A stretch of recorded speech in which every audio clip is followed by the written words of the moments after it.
Well, thank you for joining us on 24 Plus. I'm ABC 24 anchor Pepper Baker. It is a big election year, especially for Shelby County, and we are profiling key races this year, and that includes the race for Tennessee's 9th Congressional District seat. So you may personally know this candidate, or you've seen his face before. Joining me now is Tennessee State Representative Justin J. Pearson. Justin, thank you so much for being here. Thank you so much for having me, Pepper. I'm so excited. No, most definitely. So we are going to talk about your campaign for Congress, but I would be remiss if we didn't handle some timely matters first. So this week, there was a claim you made that Shelby County voters, 25% of Shelby County voters were purged from the system after a glitch with the voter registration lookup on the Secretary of State's website. I want to give you the time to kind of clear the air on how you found that out, what you did about it, and what voters need to know. Yeah, absolutely. So thank you so much for that. So 25% of voters in Shelby County are actually listed as inactive. They're not purged. And so that's what I want to make sure people understand, and that's what I was sharing. And I thank Clerk Sawyer for bringing it to light that people were not able to find their voter registration files. And so I reached out to Secretary of State Trey Hargett, and I actually went to his office, just walked there and met with him to learn what do we need to do to make sure that these 25% of our voters, which is roughly 143,000 people, actually retain access to the ballot. What it means to be inactive is that in the last 4 years, someone has not voted. And if they do not vote within the next 4 years, they will be purged, which means Shelby County is facing a cliff, where if people who are a part of the 143 don't engage in the political process in the next 4 years, they will no longer be eligible to vote. And so actually, I'm working with the Tennessee Caucus of Black State Legislators on an initiative called Activate Tennessee, and they've asked me to lead that. And we're going to get together with our Divine Nine organizations, civic organizations, to start reaching out to people via phone to let them know they have to participate. We know that voting is a right and it shouldn't be a privilege, but Tennessee state law treats it more like a privilege. And if you don't use it, you can lose it. So that glitch honestly uncovered some really important information about status for Shelby County voters at this moment, especially in a big year that we're in right now.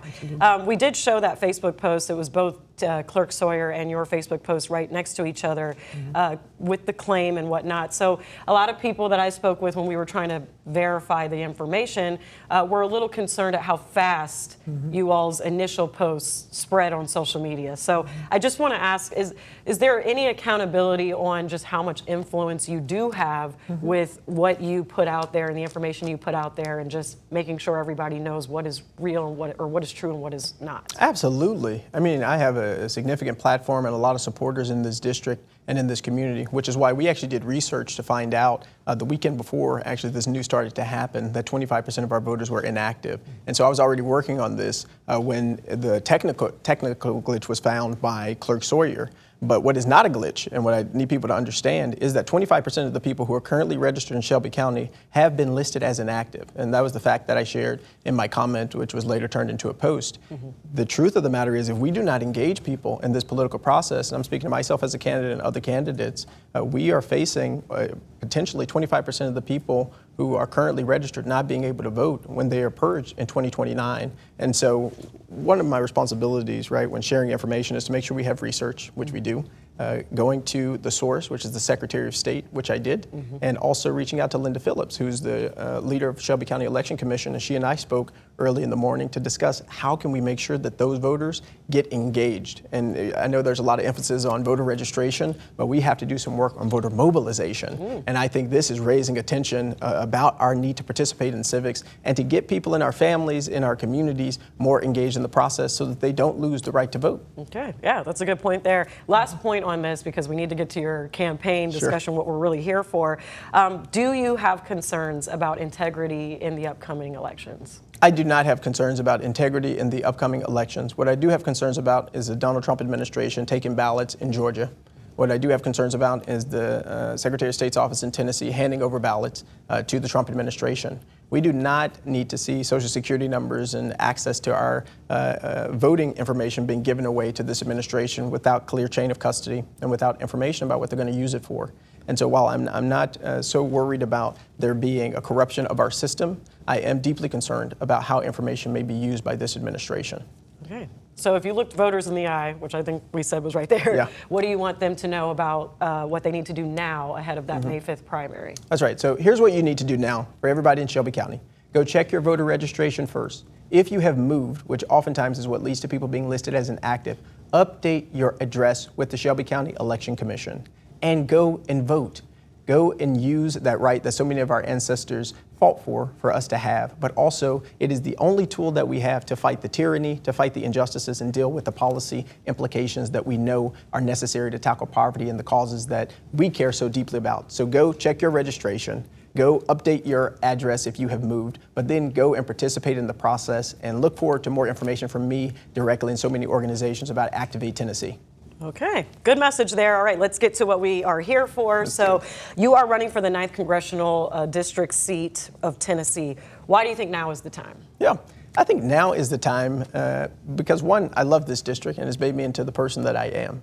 This community means everything to me. And when you look at what we are experiencing in our country, we are in a state of crisis, right? That's the reality, whether it be ICE, who has killed Alex Preddy, killed Renee Good, killed Keith Porter, an administration that's completely unhinged and misusing and abusing its power against its citizenry. Or you look at the rising costs of groceries. The fact that a lemon, when we started this race, was 83 cents, is now $1. People are struggling in a real way in our community and across our country. And the resources that we need to have from the federal government are not getting to us quickly enough, and not enough to really move the needle in ways that we know we need for them to. So now is the time, because we're in a place of crisis, but I also believe this is a Kairos kind of moment. It's an opportunity. This is an opportunity for us to build a city, to build a district, which includes folks in Covington, includes folks in Millington and Bartlett, to make sure that they're getting access to the opportunities that they deserve and that they need. We have some systemic problems that have lasted for decades, and we cannot continue to keep going with the way that things are. There's somebody else who's saying, nothing's wrong, keep going with the status quo. And if you want the status quo and you think everything's going great, there's an option for that, but that is not our candidacy. We see the problems and we experience them. I know folks who are struggling to eat, who are worried about whether they're not going to be able to pay rent because of all these corporations buying up homes. Like, there are some real challenges that people are facing, and if we continue to do the things we've kept doing, we're going to end up in the place where we currently are. We can't wait. We can't wait for a new administration. We can't wait any longer to do the things necessary to provide more access to resources and increase wages, provide health care for everybody, support the veterans in our community who are missing hundreds of millions of dollars, deal with this gun violence epidemic and making our community safer. That's what I'm going to be doing. It's what I've done in the Tennessee House of Representatives, and that's what I pray to do in the U.S. House of Representatives. You gave me a little bit of a 2-for-1 there, because my next question was, what are your top issues? And you touched on a lot of them. Let's compare a little bit of District 86, which is what you're representing as state representative, and then Congressional District 9. So what is all included in District 9? Yeah, so District 86 entirely encompasses District 9, so we're 10% of the district. We have roughly 700,000 people or so in District 9, but it includes Bartlett, it goes into there. It doesn't take as much of East Memphis, that's now District 8, but Westwood, Whitehaven, Boxtown, New Chicago, Douglas, Harbortown, which is in my district downtown, Millington, parts of Covington, half of Tipton County is now in District 9, but the problems are the same. The same things that people are talking about as it relates to affordability, the high cost of utilities, the need for free childcare and access for people to be able to engage in a workforce where they're getting jobs that aren't just menial jobs that aren't paying a living wage, but are jobs that are providing real access to economic opportunity and growth. And that's why our focus in education and workforce development needs to be not just sending people to four-year colleges, although that's a really good option, but also teaching HVAC, teaching welding, providing skills that people can then utilize to launch a career, to become entrepreneurs. Okay, those are some specifics there. That's good. Let's get into your background a little bit. So you were sworn in to the House of Representatives, or the State House of Representatives, in 2023. And I read your website's biography, so I know what you wrote was that this kind of calling started at 15 when you were advocating at Mitchell High for textbooks and AP courses. I thought that stood out to me a lot. But why do you feel called to politics and public service? Yeah, I'm called to public service because you gotta realize I grew up financially poor and spiritually rich, right? We didn't come from a whole lot. But my grandmothers, who were matriarchs in our community in Westwood, always taught us the value of family, the value of faith, and the value of fighting for what you believe in. But I always felt it was someone's responsibility to help us when we didn't have enough to eat or we didn't have school uniforms. And now Mississippi Boulevard, where I went to church, helped fill that gap in a substantial way, and a lot of people there. But I really grew up learning, like, government had a responsibility to help provide more resources to people who were in the same conditions we were in.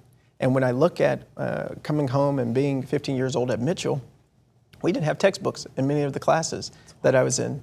And I knew it was someone's responsibility. It was the school board's responsibility to provide that educational resource. And so my parents and I, with my godparents, went to the school board, waited 5 hours to speak and to say that we deserve to have the same resources as White Station. Just because we live in Southwest Memphis, just because we go to Mitchell, does not mean that we deserve fewer resources. It is no coincidence that the same area that Mitchell is in is where the Byhalia pipeline was planned. It's the same neighborhood that I now represent in the State House and will represent in the U.S. House of Representatives. But I've been doing this for a long time, and those experiences have shaped my understanding about the power of politics to create positive change. And it also shows me that our people who've been in office for a long period of time, they may have done the best that they possibly could, and we're grateful for their years of service. But if you look at the status quo, 38.8% of our kids in poverty, 24% of people and individuals in poverty, 20% of people 65 years old and older in poverty, we know we need to do some more systematic change at the national level. Okay. And you have done a lot in your term, and clearly the work started before then. But you talked about the Byhalia pipeline. In my time in Memphis, I've seen you with the expulsion and being a part of the Tennessee 3, and then your XAI fight against those gas turbines. But what would you say has been your biggest win? Yeah. I've been really fortunate to be a part of this community and to see how our community can organize and galvanize in some extraordinary ways, from the pipeline to your point with XAI. And the Trump administration's Environmental Protection Agency actually agreed with the people in Westwood and Boxtown that XAI was illegally polluting our community, which we were arguing the whole time and found it difficult to even get support on. But we knew we were on the right side of that. I believe having safer communities is a priority. And one of the things that makes me most proud is the fact that the governor signed an executive order after our expulsion, after thousands of people were writing emails, thousands of people were marching, thousands of people were speaking up on behalf of democracy and the end of gun violence. He signed an executive order mandating that if you were going to buy a firearm, you had to do a mandatory background check. That's safer communities. That's making sure that there is at least some way that we can prevent the guns from being in the hands of the wrong people. That's what it takes. Leadership isn't just waiting for the legislature to change or waiting for a policy or a bill to pass. It's using the organizing skills and the community organizing to bring people together who then advance a cause, advocate for it, and even gets a governor in the state of Tennessee who is a Republican with the supermajority to say, you know what, at minimum, I'm going to pass this executive order, which we were advocating for and asking for from day one. That's the type of leadership that I've done in the House, in the Tennessee House, and what I want to bring to the U.S. Congress. And that raises a good point, because your expulsion and then reinstatement had a lot of eyes on it. Some Republicans have said that you are quite extreme on the left. So as fighting against gun violence and fighting for stricter gun laws is noble work, but how would you say your relationship is with lawmakers across the aisle, and are you successful in getting bipartisan support? Yeah, I am successful in getting bipartisan support. I'll tell you a quick story of my friend Monty. Monty voted to expel me. He's an East Tennessee, 65-year-old Republican. Monty has said some really heinous and horrible things that I 100% disagree with. But two things that Monty believes that I believe: we need more support for our veterans, and we need clean air, clean water, and clean soil for everybody. And so he and I actually co-sponsored legislation this session focused on veteran suicide prevention. And that bill is moving through the committee process. We had unanimous support in the subcommittee of Democrats and Republicans. You have to find common ground without compromising your values. But there are too many people in elected office who say, well, there's nothing I can do. There's nothing we can do. You have to always find something that you can do, even in a situation where it's a supermajority Republican legislature. Other policies, I have a legislation coming up against stock bans. A Republican in Congress from Tennessee is pushing for members of Congress to ban stocks. Some members of Congress, including my opponent, may have went into Congress with worth $2 million and is now worth $9 million because they trade stocks when they're up there. For you or me, that would be, insider trading. But for members of Congress, they're becoming wealthy even while their districts are becoming poorer. And so myself and some other of my colleagues are going to push forward a stock ban at the state level as well, because our positions need to be used in order to benefit our communities, not to benefit ourselves. And so I'm finding common ground without compromising our values. I asked for specifics, and you are right on it, I'll say that. So your experience, you mentioned, with organizing, and especially with the Byhalia pipeline, your expulsion.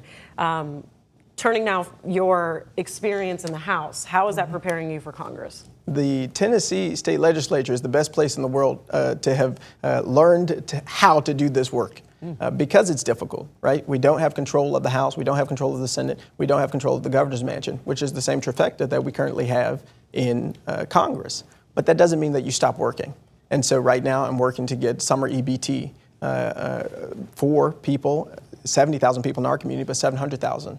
That isn't going to come necessarily through the legislative process, but I'm meeting with people in the governor's administration, meeting with the U.S. Department of Agriculture so that we can find a way for us to be able to make sure every kid gets access to the resources that they need. This is the work, right? You find common ground where you can, you work through the legislative process where you can, but we have to expect more from our elected officials than them just writing sternly written letters and sending out press releases. Show up in the community. We've been to over 120 different events. We've held a dozen town halls when other folks are celebrating just having 2. Expect more from us. And even in systems where it doesn't seem like we're going to win, like Byhalia, billion-dollar corporations, or Elon Musk, like we know that when we're on the right side of history, we are doing what is just and what is right for our community. It leads to positive results. Okay. And as Congressman, you really feel like you're going to have more power, or will you have? How will you exercise that power to make a tangible difference? Absolutely. I think one of the big things that we are going to do is ensure that we have a congressional office that is proximate in the community. Name 3 people who serve in our local district congressman's office. It's hard. That is hard. Right? It's hard. It won't be hard when I'm the congressman of this district. You will know all of the people who are working on your behalf, but we're not going to expect you to come downtown to our office. We're going to have Congress on your corner. In every neighborhood, we're going to be setting up to make sure people are signing up for their benefits, getting access to the resources they deserve. I just got some statistics yesterday that people who are supposed to be or who have access to SNAP benefits aren't even applying. So thousands of people who could actually be getting support aren't getting it. That's the responsibility of our congressman. I, through my own research, learned that $400 million a year is being denied to veterans in pensions and compensation.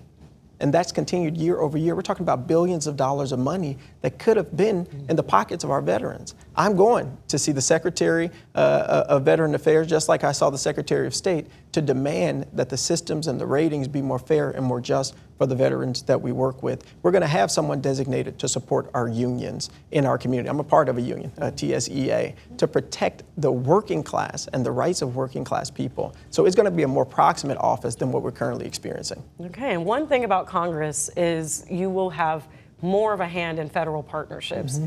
I would be remiss to not mention how we are currently dealing with the Memphis Safe Task Force here and the National Guard deployment. That is one major, I guess, federal partnership we're seeing play out in real time. I want to ask how you feel Republican and Democrat lawmakers on the local level have handled that partnership. I think the reality is no one asked for this task force. It has come into our community. It is terrorizing people. ICE is kidnapping folks. Over 300 people have been deported or taken away from their homes from our community. People aren't sending their kids to school. Folks are worried about even going to the grocery store, which is why the Immigrant Food Pantry is doing the work that it's doing. And you have organizing happening still, Free the 901, Vicendarios 901, that are doing amazing jobs to sort of fill a gap, create community, create joy, even amidst this despair. All elected officials need to do everything that they can to stop collaboration with ICE, with Customs and Border Patrol, which is why in Congress you will never see me supporting billions of dollars, unlike my opponent, to go to ICE, billions of dollars to go to the Border Patrol. I'm not supporting those policies and practices because the way that they are operating is devastating to our community. Do we want safety? Yes. Do we want more resources for safety? Yes. But how are we spending money to address poverty? $500 million has been spent $500 million across the country on these federal occupations. If we had gotten our 20% of that money to address poverty, we could have improved housing. We could have improved access to medical care. We could have made sure wages were increased, that people had the resources that they needed. That's the work that we need and the investment we need from the federal government, not military occupation. Well, if this continues to be a problem and you do in fact become congressman, how do you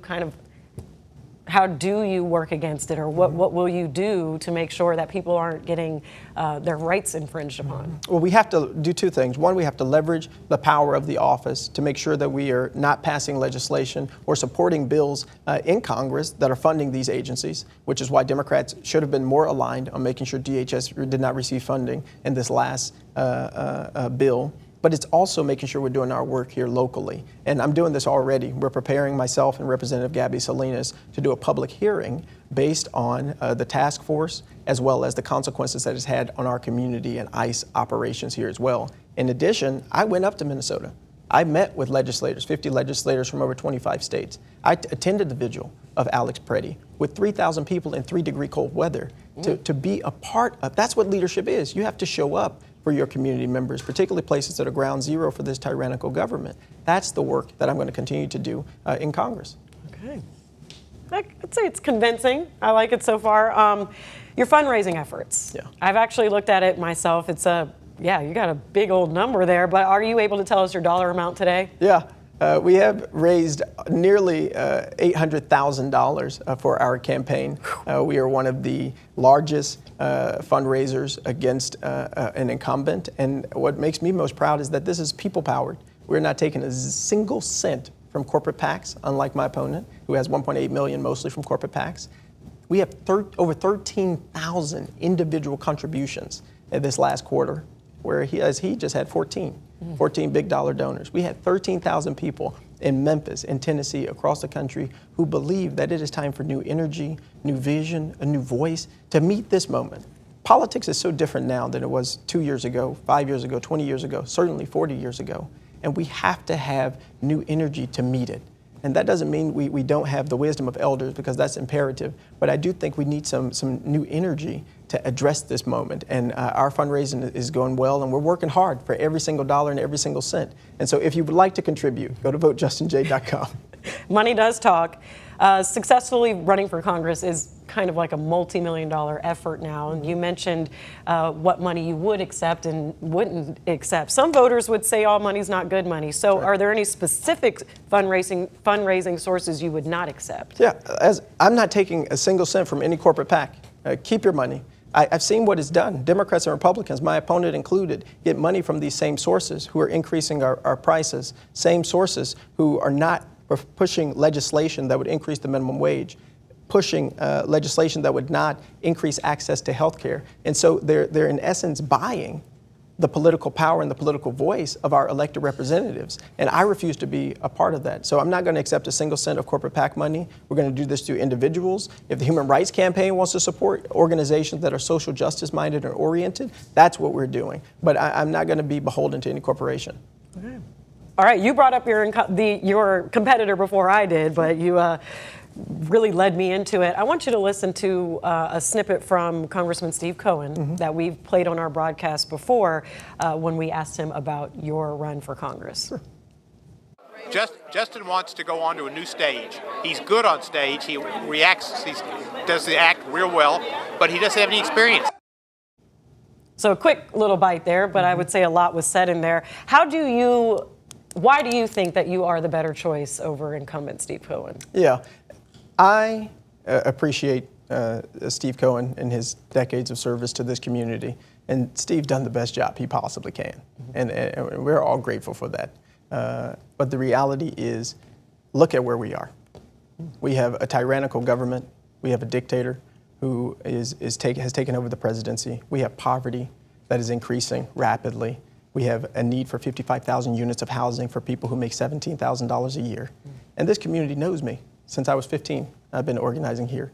They know me, helping to protect the land of people who are facing eminent domain, organizing lawyers and researchers and community organizations. People know my experience, or I would not have been able to have 13,000 contributors to our campaign. What I think I mean, he's worried, he's a little afraid, and that's okay. But what we have to be focused on is our future. We have to be looking ahead to the Memphis that we want to be, recognizing that we deserve more.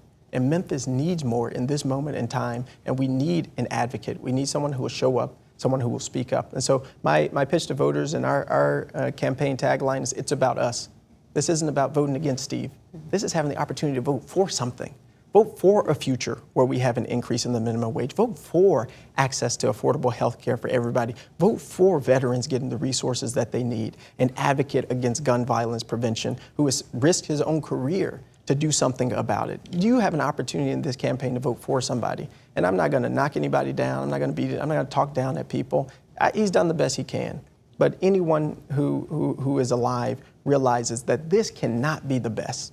This can't be the best that our city, that our state, that our country can be. And if you want to help build that future, that's why I'm asking people to join our campaign. Now, there are voters who are very staunch believers in paying your dues, having experience, and waiting for your time. You have done work. You are quite young. You were 28 when you were sworn in. How old are you now? 31. 31.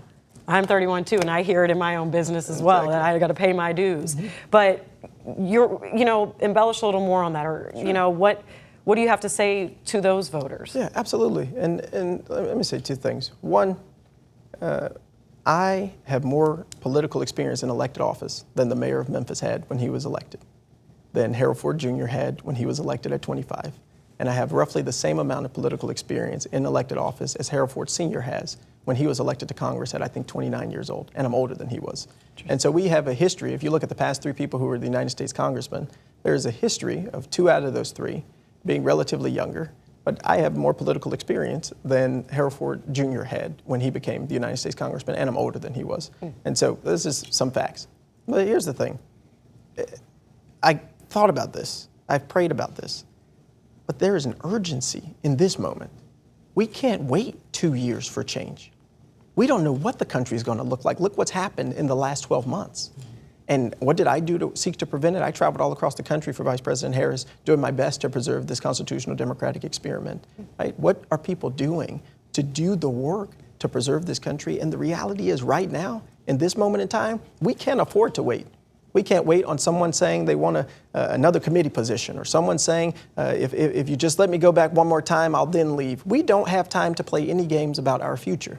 We have kids who are suffering. We have people who are struggling every single day to make ends meet. We have families who are trying to figure it out when their leader in Congress is making millions of dollars on the stock market while they can't even stock their own basket in the groceries. We can't afford to wait. And so the reason that we have this urgency, the reason I have this urgency is this moment, is because this crisis requires us to stand up, to speak up, and to have a leader in U.S. Congress representing us. Okay. I have 2 last questions. We have 2 minutes left here. Okay. One, so you were sworn in 2023. I came to Memphis in late 2022. When I first saw you, come across our airwaves, it was very loud and vocal and convicted, and got a lot of people's attention. I have noticed in the last couple of years, you have taken a different sort of approach in your delivery. Is that strategic? Have you consciously made any type of adjustments? What you have to realize is, to be a good politician, to be a good leader, sometimes you have to go to the Secretary of State's office and meet with him one-to-one to figure out a solution. Sometimes you have to lead a group of people marching down Main Street to fight for your democracy in order to get back their representation in the State House. You just decide which one you have to do when. But what does not change are the values. What does not change are the principles, that we lift up those as Matthew 25 has encouraged us, right? The last, the lost, and the least of these. And so that hasn't changed. Okay. Lastly here, what is at stake for Tennessee? Yeah. And how does a vote for you put voters in a better position? Yeah, a lot is at stake for our state. Honestly, I just looked at the budget. I'm reading the budget for the state. We're losing $6 billion from the federal government that it has taken back because of the big ugly bill that was passed by the Trump administration. We are looking at a literal fiscal crisis in our state due to what is happening. But also what's at stake is us having a voice in D.C. who can speak up, who can stand up, who can advocate for us, and do the work of finding common ground with Republicans when necessary, but never compromising the values of our community. What is at stake is whether or not children are going to get access to the education that they need, a future where poverty is not 38.8% by the end of my term in Congress. That's what's at stake. It's the future that we know we deserve that we have not been able to have despite people's decades and decades of being in office. And so I'm asking folks to join because this is our opportunity. This is our moment to make a difference, and I am willing to serve.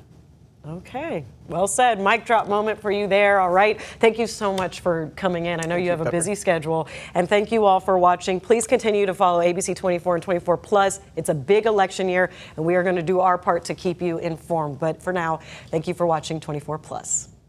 Continue with us and watch free now on the 24 Plus app everywhere you stream.